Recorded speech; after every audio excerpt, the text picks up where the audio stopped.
basically, you had to first off, you had to restart your computer basically, and go into the see the installation menu, which is also the command prompt in the advanced access, advanced settings.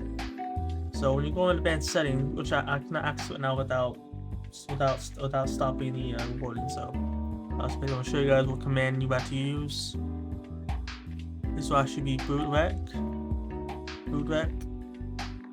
/ fix MBR, and it will fix your boot drive, your boot set. Also, if you want another one, you also got boot rec.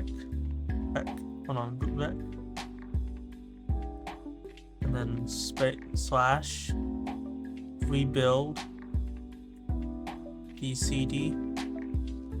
Basically, this will actually rebuild everything in your boot drive and your boot rack and everything like that, your MBR and everything like that. And the next one will be fix boot. And so it also says it says not an external command or an internal command. It's because it says actually I'm not in the advanced window. I'm not in the advanced access. I'm not in the advanced commands and all that stuff. So yeah.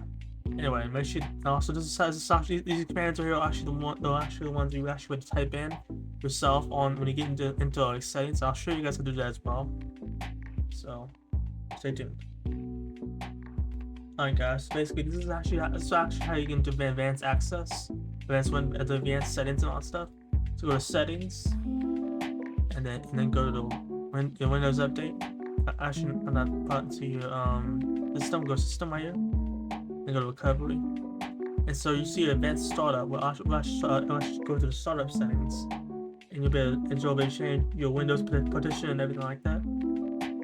So yeah, it's right here, right? So right here. We start now. I'm not gonna click it right now because I don't want to end the recording. So yeah, this will actually be how you restart your computer and go into the advanced startup. So yeah. Anyway, guys, make sure to follow and like and upload. And until next time, peace out.